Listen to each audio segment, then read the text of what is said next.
Washington, U.S. President Donald Trump gave reassuring words to Canada this week when he lauded an outstanding trading relationship and suggested that changes to the North American Free Trade Agreement would involve just minor tweaking. Invited by the Canadian press to analyze the U.S. president's promise, a trio of trade experts agreed, "That's not a promise the president can make." Presidents don't single-handedly control U.S. trade negotiations, they say. The process involves numerous actors, all of whom will push their own priorities. The end result is a Pandora's box.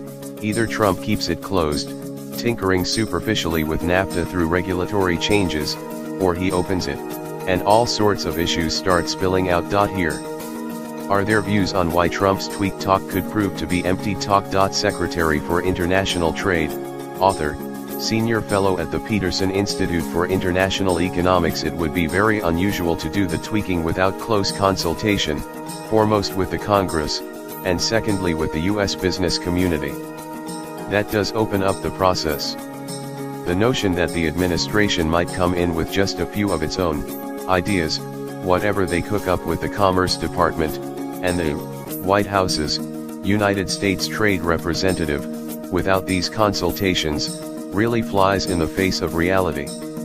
Some of my colleagues have told me Congress is quite restive over being a full participant in anything to do with trade. Some people will want more things.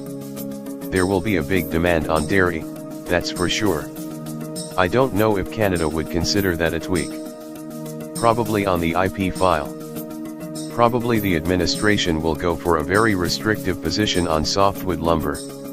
Some of that amounts to a little more than tweaking. In addition to all those items, there'll be other stuff coming out of the woodwork. I guess the word tweaking implies both small, and it's not going to take long, it's going to be very quick. I think both those things are a misjudgment of the likely terrain. Peter Clark, trade strategist involved in Canada-U.S. free trade and NAFTA negotiations. He really doesn't have a clue. Trade is all about detail, and Trump doesn't strike me as being a details person. He's addressed it in a broad brush approach, like, we want to make it easier to export. He also wants to make it more difficult to import. So I'm not sure the tweaking is necessarily going to help us. I don't see the tweaking helping our dairy farmers and poultry farmers. I don't see the tweaking helping our grape and wine industries. These are standard targets, they're always after anything we happen to do differently, which has to, of course, be unfair, depriving Americans of their God-given right to dominate our market. He hasn't got anybody at USTR, yet. He hasn't got Bob Lighthizer there, and Bob hasn't nominated his 4 deputies that also have to be confirmed. Without those guys you can't really do much. Their normal practice is to ask stakeholders to indicate what they'd like them to do. There will be a lot of things on that list. You can never count out Congress. Trump can't control what stakeholders want. Congress controls what stakeholders want in the deal, because they always seem to be in election mode.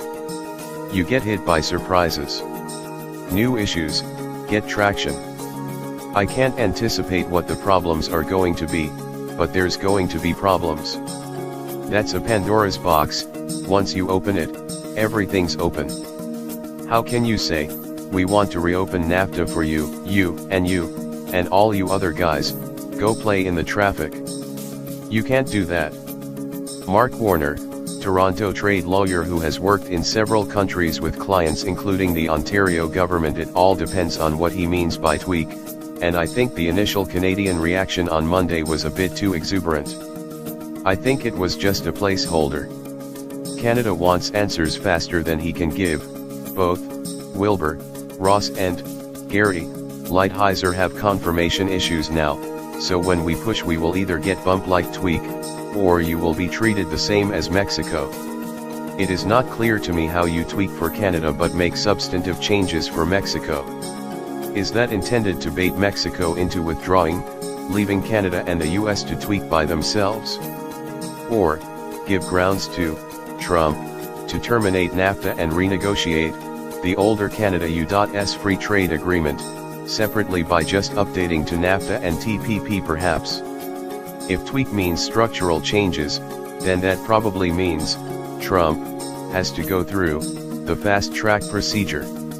That means notifying Congress, consulting with Congress and an up and down vote for Congress, and I think that means opening Pandora's box.